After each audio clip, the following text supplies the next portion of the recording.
How would it feel if you were to predict that your cash flow would be a plus $150 in a certain week of the month and be right?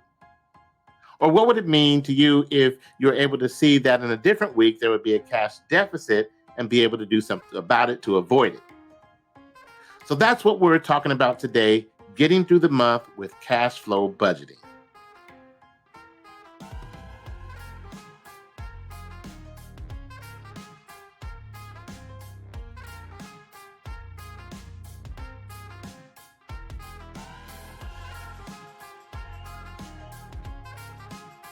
When it comes to money, timing matters.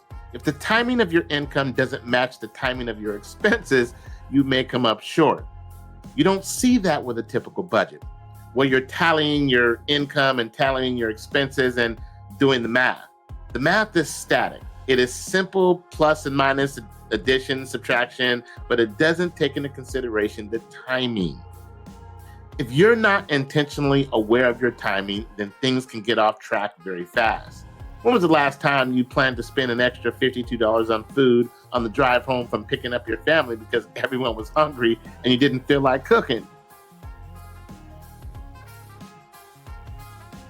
A typical budget does not show the details of the flow throughout the weeks in a month.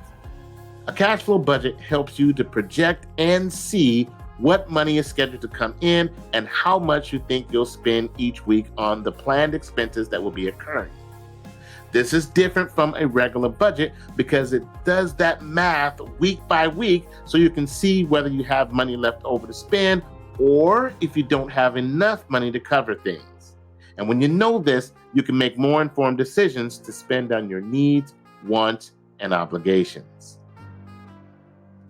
There's a tool to help you create a cash flow budget to help you bring your income and spending information together and show you how they interact with one another from week to week. This kind of insight can help you target areas where you can cut back or even postpone expenses in those weeks where money might be a little tight. For people who have irregular, seasonal, or one-time income, a cash flow budget is even more important. It can help you plan ways to spread income you receive over future weeks or months when you don't have money coming in. You've got housing and automobile expenses, which you cannot easily reduce. These are also known as fixed expenses. Cutting back on these expenses requires major changes, such as moving or selling your car, and you might not be willing to do that right now. It's easier to reduce or move expenses that are variable, that can be adjusted based on what you can afford.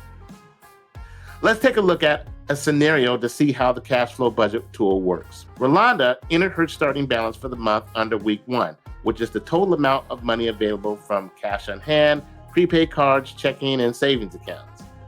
She then lists the amount she'll receive during the week 1 from the categories listed.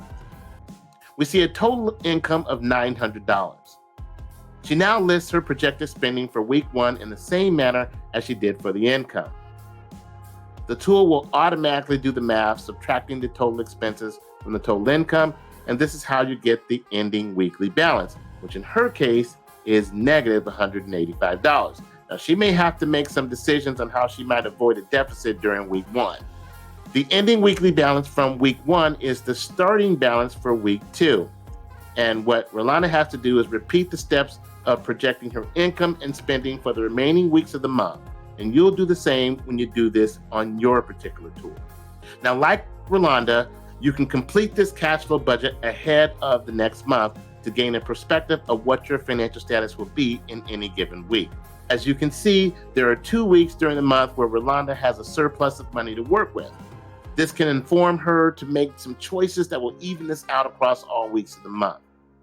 Using this tool, like Rolanda, you have the opportunity to think through any adjustments that may be necessary in order for you to maintain your financial peace and to get through the month.